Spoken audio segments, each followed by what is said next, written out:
Good morning. Welcome back to my travel channel, Travel Diaries Odisha. In this presentation, I am going to take you to Ganjam, the cultural heartland of southern Odisha. Here we are going to witness a festival celebrated at the folk level that is called Osakoti ritual. And this revolves around a mural tradition called Osakoti murals. So when we talk about murals in Odisha, our attention immediately draws to Patachitra, which is centered around Jagannath Kol and mostly in the villages of Raghurajpur and Dandasai near Puri. But besides Patachitra, you have so many other kind of folk and tribal mural traditions in Odisha which have been hardly received due attention among the travelers, among the art connoisseurs.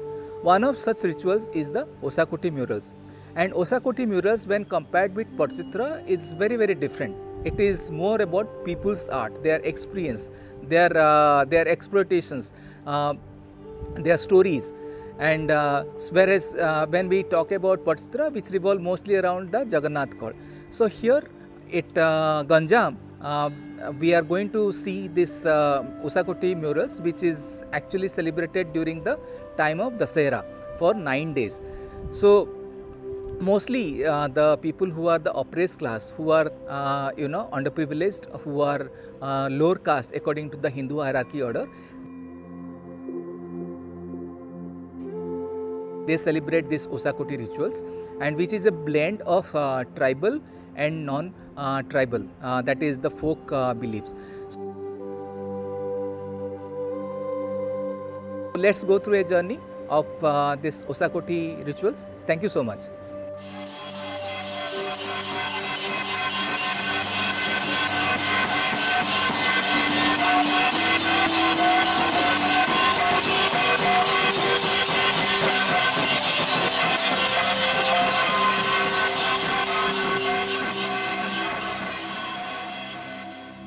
A story goes, on the way to heaven, the 5 Pandava brothers had rested on the veranda of a Brahmin's house, where no woman was ever blessed with the birth of a child. Arjuna came forward to intervene. He erected a koti and a chamundiya, a temporary shelter, with the help of arrows. Through this act, Yama, the god of death, was barricaded out.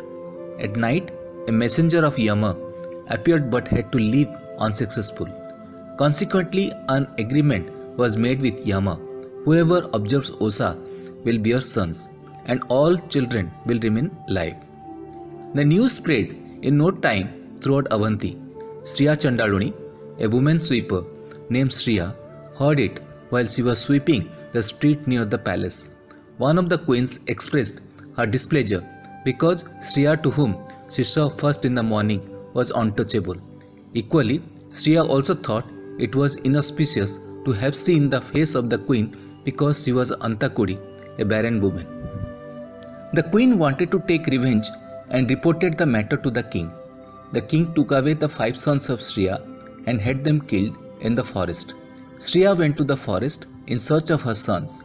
Seeing them dead, she cried aloud. At that time, Shiva and Parvati were wandering in the wilderness. They heard Shriya's cry. While comforting her, they asked her to observe Osa by erecting a chamundiya, a temporary shelter.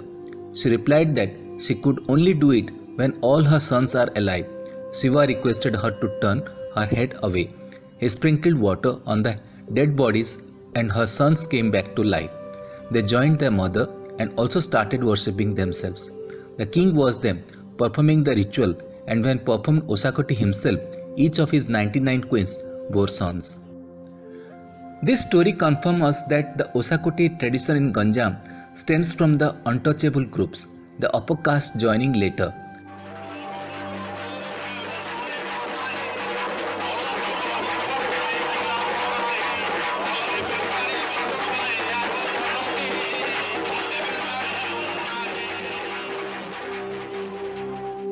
For cultural anthropologists and archaeologists, Osakoti rituals are of great interest as one draws a series of parallels between the evolution of early belief systems against their social and cultural settings and their continuity till modern time. Keeping this in mind, recently I had ventured into the heartland of Ganjam around Digapahandi to experience and document the Osakoti rituals.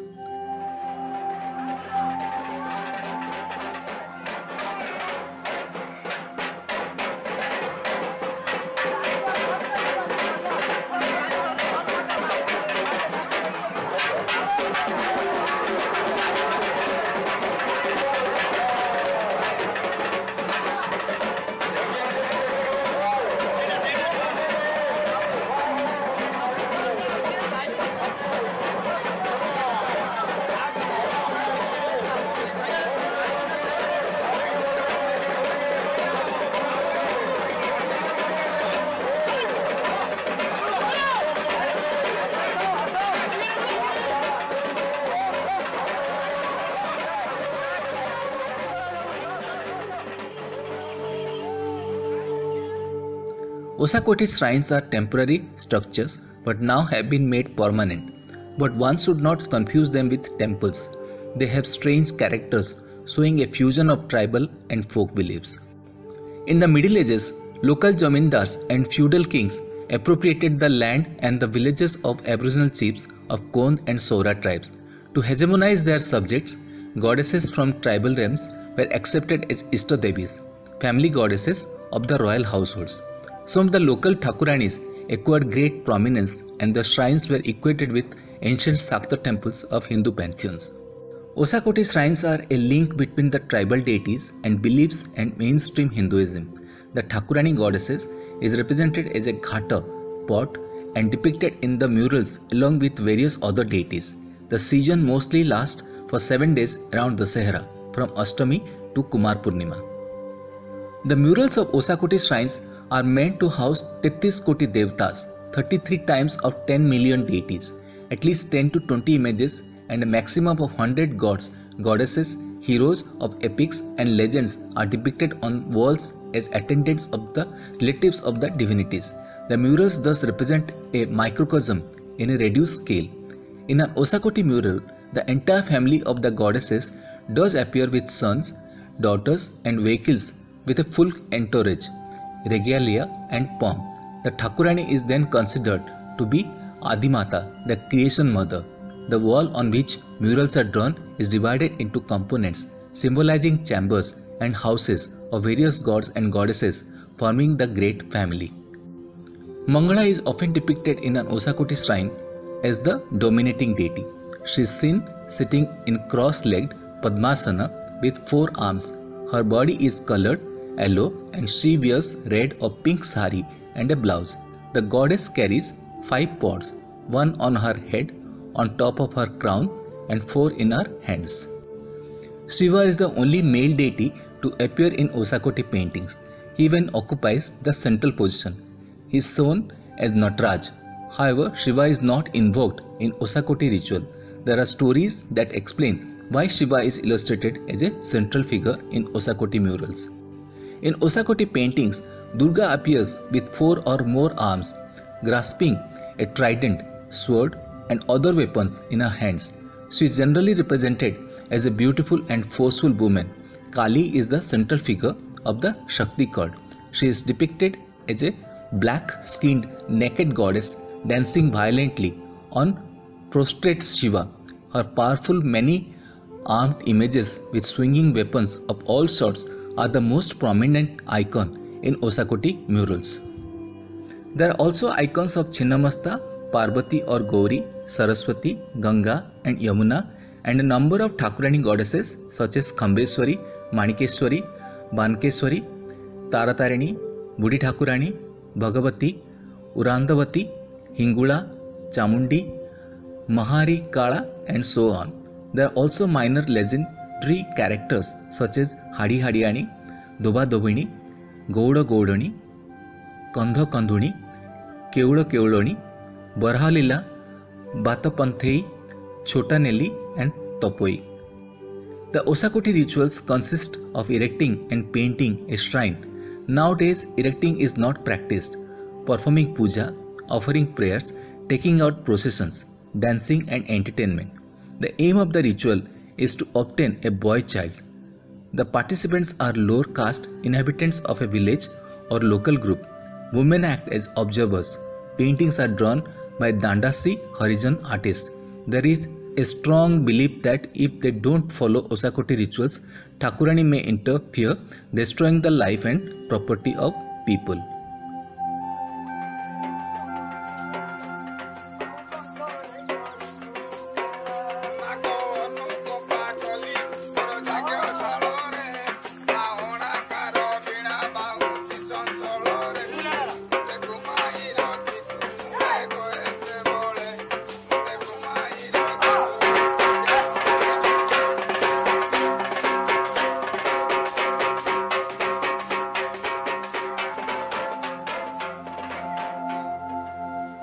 For all 8 nights in a row, the participants in the ritual congregate at the shrine to invoke various gods and goddesses. The ritual begins after the sunset. The Jani priest worships the Ghata pots representing the goddess Mangala and the image in the murals. He lights a lamp and burns incense after offering Ukuda Bhoga, fried parched rice mixed with molasses, to the deities.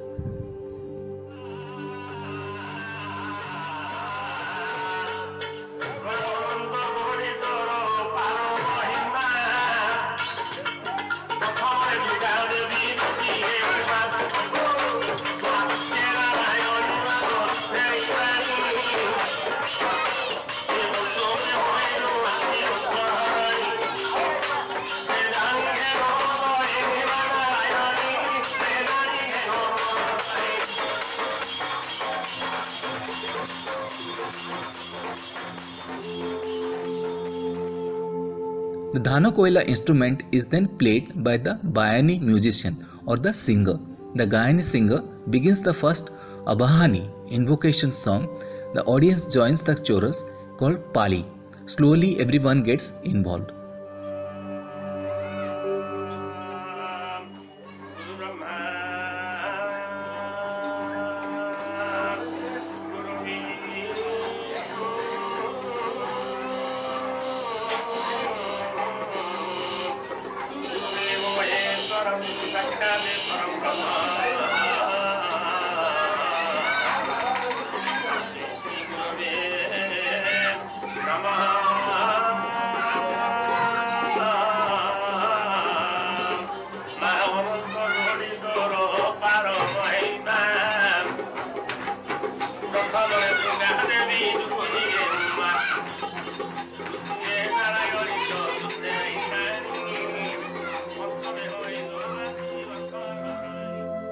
Some of the participants become active personifications of the divine and semi-divine characters and called Devta.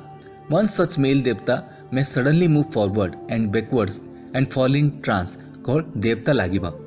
Usually 4 or 5 men enter into this state simultaneously. The Jani and his companions try to calm the Devta if his movements become too frenzied. They pour water from a lota into his mouth and touch his head with a mandara, China rose flower, was taken from the Mangala pot.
The ritual ends with Koti Ujeva on the evening of the Purnima, full moon, or the day following it. The pots are taken to the pond in a procession. Today, however, Osakoti is in the declining state, though the rituals are still on. In our exploration, we were also surprised to see the replacement of murals with flex prints depicting mythological stories in southern style. The beliefs are no more intense as the lower castes are more empowered now. Because of technology and information flow, the superstitious beliefs are also fading. It is a $1,000,000 question for an anthropologist like me. It is a loss, but one has to accept that we all need to progress and develop scientific tempers and get away from such archaic practices. However, rituals like Osakoti also play as symbols of identity and community bonding at the grassroots of Indian society in the era of market force and globalization.